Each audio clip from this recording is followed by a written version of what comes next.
मैं विवेकानंद और आप देख रहे हैं न्यूज फॉर नेशन। आज फिर से 3 बड़ी खबरों के साथ हम हाजिर हैं। खबर तो आज जेडीयू से जुड़ी हुई खबर है। आरसीपी सिंह ने जेडीयू के भीतर अपनी ताकत दिखाने की कोशिश शुरू कर दी है। उन्होंने एक नई चाल चली है। खबर तो यही है कि पार्टी में अपनी और मजबूत स्थिति करने के लिए उन्होंने यह चाल चली है। दूसरी जो बड़ी खबर है कि यूपी चुनाव को लेकर आरसीपी सिंह के तेवर जो हैं वो अभी भी तल्ख हैं और कहा है कि यूपी चुनाव के बारे में हमें कोई जानकारी नहीं है। और तीसरी जो खबर के बारे में हम बताएंगे कि परिवारवाद के बहाने लालू प्रसाद यादव ने एक बार फिर से प्रधानमंत्री नरेंद्र मोदी और बिहार के मुख्यमंत्री नीतीश कुमार पर बड़ा हमला बोला है। तो सबसे पहले जेडीयू के भीतर की जो राजनीति है उसके बारे में हम विस्तार से बताएंगे। हम बताएंगे किस तरीके से आरसीपी सिंह पार्टी पर अपनी पकड़ को और मजबूत बनाने की रणनीति पर काम कर रहे हैं। दरअसल आरसीपी सिंह जो केंद्रीय मंत्री हैं कल ही पटना पहुंचे और पटना आने के बाद आज उन्होंने अपने समर्थकों कार्यकर्ताओं को बुलाया था। एक बड़ा भोज का आयोजन किया था। सरकारी आवास पर करीब 1000 से अधिक उनके जो शुभचिंतक थे, नेता थे, कार्यकर्ता थे, वे लोग पहुंचे थे। उन तमाम लोगों की मौजूदगी में आरसीपी सिंह ने आज बड़ा ऐलान किया है। कार्यकर्ताओं के लिए भोज तो आयोजन किया ही, बाकायदा प्रेस कॉन्फ्रेंस करके उन्होंने ऐलान किया कि मुख्यमंत्री नीतीश कुमार जो हमारे नेता हैं, बिहार के मुख्यमंत्री हैं, 16 सालों से बिहार के विकास में अपनी भूमिका अदा कर रहे हैं, विकास के कार्य कर रहे हैं, जिनके साथ हम 24 सालों तक साथ काम करने का हमें अवसर मिला है। उनके जन्मदिन पर यानी कि 1 मार्च के दिन, 1 मार्च से लेकर के अगले 1 मार्च तक यानी कि 2023 1 मार्च तक हम पूरे बिहार में घर घर जाएंगे। सैकड़ों कार्यकर्ताओं के सामने आरसीपी सिंह ने आज इसका ऐलान किया है। उन्होंने कहा हम घर घर जाकर के लोगों को बताएंगे कि मुख्यमंत्री के तौर पर नीतीश कुमार ने क्या क्या काम किए हैं। वहीं प्रधानमंत्री नरेंद्र मोदी की जो योजनाएं हैं उनके बारे में भी, उन योजनाओं के बारे में भी हम जाकर के बताएंगे। उनसे जब पूछा गया कि इतने बड़े अभियान जो 1 साल तक चलेगा, आखिर उसका नेतृत्व कौन करेगा, उन्होंने साफ कहा कि आरसीपी सिंह जब हम हैं ही तो फिर दूसरे की क्या जरूरत है। यानी कि आरसीपी सिंह इस मिशन का, इस लक्ष्य की प्राप्ति के लिए वे खुद आगे रहेंगे।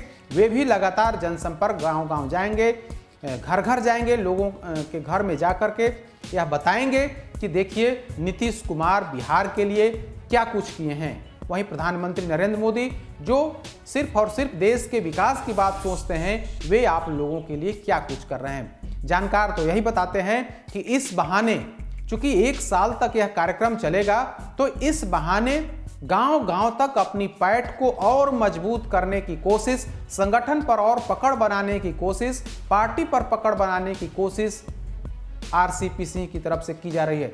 दरअसल हाल के दिनों में 2021 लास्ट से यह लड़ाई जो शुरू हुई, वो लड़ाई अभी तक जारी है। दरअसल जेडीयू कहीं ना कहीं अंदर 2 खेमों में बंट गई है। कई अवसरों पर तो यह इसका स्पष्ट नज़ारा भी दिखा, जब एक खेमे में आरसीपी सिंह और दूसरे खेमे में ललन सिंह दिखे।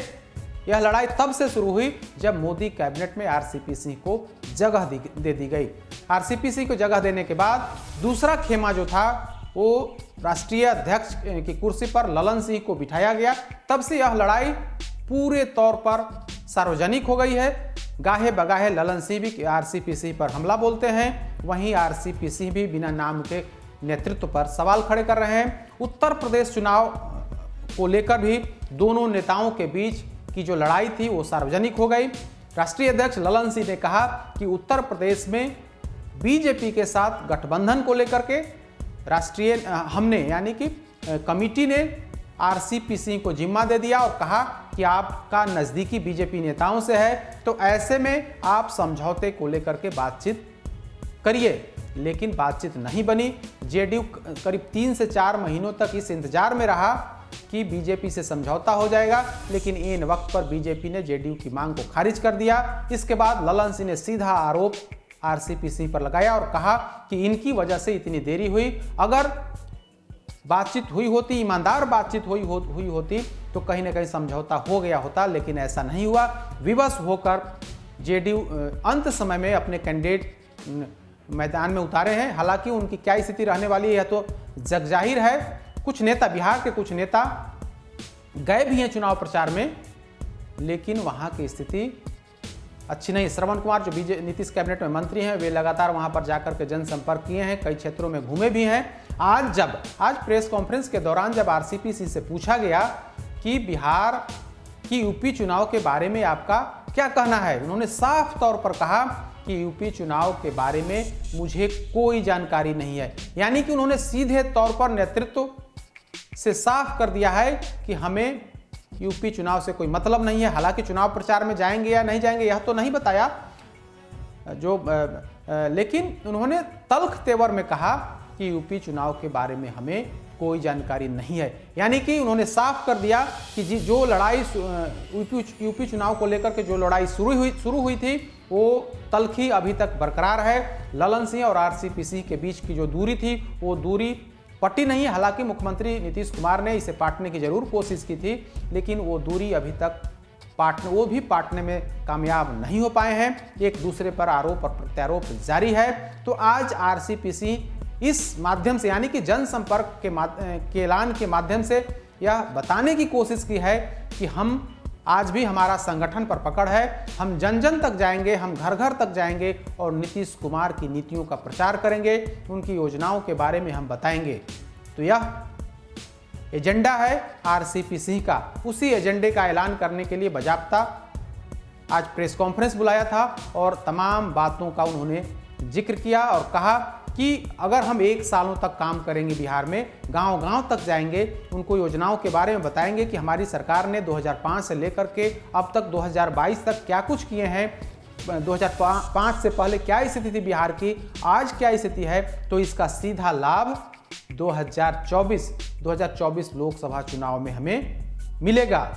उन्होंने कहा कि जब आप लोगों को काम के बारे में गिनाएंगे नहीं तो लोग भूल जाते हैं, तो ऐसे में काम गिनाने की भी ज़रूरत है और काम करने की भी ज़रूरत है। वही काम हम लगातार हम लोग 1 साल तक करेंगे। इसका प्रभाव 2024 और 2025 के विधानसभा चुनाव में भी देखने को मिलेगा।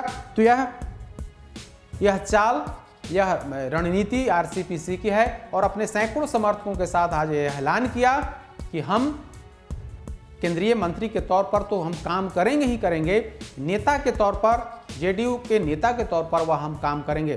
तो आज जिस तरीके से इस बड़े मिशन का ऐलान आरसीपीसी ने अपने आवास पर किया, यह बताता है कि कहीं ना कहीं वे अपने स्तर से इस लक्ष्य को पाने की कोशिश कर रहे हैं। हालांकि उन्होंने कहा कि यह कार्यक्रम जेडीयू का होगा, लेकिन बड़ा सवाल यही है कि अगर जेडीयू इस तरीके के कार्यक्रम करेगी तो फिर जेडीयू नेतृत्व की तरफ से यह निर्णय होता या फिर इसका ऐलान होता। लेकिन आरसीपीसी ने अपने आवास पर इस तरीके के कार्यक्रम करके यह बताने की कोशिश की है कि आज भी संगठन के जो अधिक संख्या में जो लोग हैं वो आज भी हमारे साथ जुड़े हुए हैं। आज की जब हम तस्वीर हमने देखी, जब सैकड़ों लोग वहां पहुंचे थे, उसमें कई ऐसे लोग थे जो कहीं ना कहीं वर्तमान नेतृत्व से नाराज थे। प्रकोष्ठ में जिनको जगह नहीं दी गई थी, कई अन्य पोस्ट पर जिन्हें जगह नहीं दी गई, वैसे कई लोग हमें वहां पर देखने को मिले। यह बताता था कि कहीं ना कहीं वे लोग वर्तमान नेतृत्व से खफा हैं और वही लोग आरसीपीसी के आज इस कार्यक्रम में थे। वैसे पूरे बिहार से लोग आज जुटे थे, सभी जिलों से कुछ लोग आज आए थे। उन तमाम लोगों से आरसीपीसी ने मुलाकात की और कहा कि हम गांव-गांव तक जाएंगे। हमारा लक्ष्य है कि 2024 में और बेहतर, और जब 24 का लोकसभा चुनाव होगा तो हम और बेहतर रिजल्ट दे सकें। इसी के लिए इस लक्ष्य की प्राप्ति के लिए हम जन जन तक जाएंगे। अगली जो खबर है कि एक बार फिर से परिवारवाद के बहाने लालू प्रसाद यादव ने नीतीश कुमार और प्रधानमंत्री नरेंद्र मोदी पर बड़ा हमला बोला है। 2 दिन पहले पीएम मोदी ने कहा था कि नीतीश कुमार सच्चे समाजवादी हैं। उन्होंने कहा था कि राम मनोहर लोहिया, जॉर्ज फर्नांडिस और बिहार के मुख्यमंत्री नीतीश कुमार परिवारवाद से दूर दूर तक इनका वास्ता नहीं है। यानी कि नीतीश कुमार सच्चे समाजवादी हैं। नीतीश कुमार की तुलना राम मनोहर लोहिया से करने के बाद लालू प्रसाद यादव बिफर गए हैं। आज फिर से उन्होंने जमकर भड़ास निकाली है और कहा है कि इन लोगों को कोई बाल बच्चा नहीं है, प्रधानमंत्री नरेंद्र मोदी को कोई बच्चा नहीं है, इसी वजह से इस तरीके की बात कर रहे हैं। उन्होंने कहा कि अगर उन्हें कोई संतान होता तो शायद वो भी इस तरीके की बात नहीं करते। नीतीश कुमार पर तो उन्होंने यहाँ तक कह दिया कि इन्हें ये और बच्चा कर लें तो इन्हें राजनीति में, मतलब निचले दर्जे का कमेंट लालू प्रसाद यादव ने नीतीश कुमार के लिए किया है। इसका जवाब भी जेडीयू नेताओं ने दिया है। कल जिस तरीके से आरजेडी की बैठक थी और बैठक के मंच पर लालू प्रसाद यादव, उनके दोनों बेटे बेटी मौजूद थे, तो उस पर भी जेडीयू नेताओं ने तंज कसा था और कहा था कि देखिए ये भी एक समाजवादी हैं जिनके लिए पार्टी के आम कार्यकर्ता नहीं बल्कि इनके लिए परिवार ही पार्टी है, सारा पद इन्हीं बेटे बेटियों को चाहिए। कार्यकर्ता अपना खून पसीना बहाता है लेकिन कार्यकर्ताओं से इन्हें मतलब नहीं, इन्हें तो सिर्फ और सिर्फ अपनी गद्दी चाहिए, अपने बेटों को मुख्यमंत्री बनाना है, बेटियों को राज्यसभा या फिर लोकसभा भेजना है, इनका लक्ष्य यही है। तो आज लालू प्रसाद यादव ने प्रधानमंत्री नरेंद्र मोदी और बिहार के मुख्यमंत्री नीतीश कुमार पर परिवारवाद को लेकर बड़ा सवाल खड़ा किया है। हालांकि जेडीयू की तरफ से आरसीपी सिंह ने कहा कि नीतीश कुमार सच्चे समाजवादी हैं, जबकि दूसरे लोग तो सिर्फ और सिर्फ अपनी बात करते हैं, अपने परिवार की बात करते हैं। लेकिन नीतीश कुमार ने अपने परिवार के लिए कुछ भी नहीं किया। हमसे ज़्यादा नीतीश कुमार को कोई नहीं जानता, हम इतने समय से उनके साथ जुड़े हुए, उन्होंने परिवार के लिए कुछ भी नहीं किया है। जबकि दूसरे नेताओं को देखिए जो 20-22 साल के बेटे को गद्दी दे देता है, गद्दी सौंपने की पूरी कोशिश करते, यानी उनका निशाना सीधे तौर पर लालू प्रसाद यादव थे। तो इस तरीके से परिवारवाद को लेकर के बिहार में राजनीति एक बार फिर से तेज है। और अंतिम जो खबर है उस खबर के बारे में हम बताएंगे। एक बार फिर से बीजेपी नेताओं ने अफसरशाही को लेकर के बड़ा सवाल खड़ा किया है।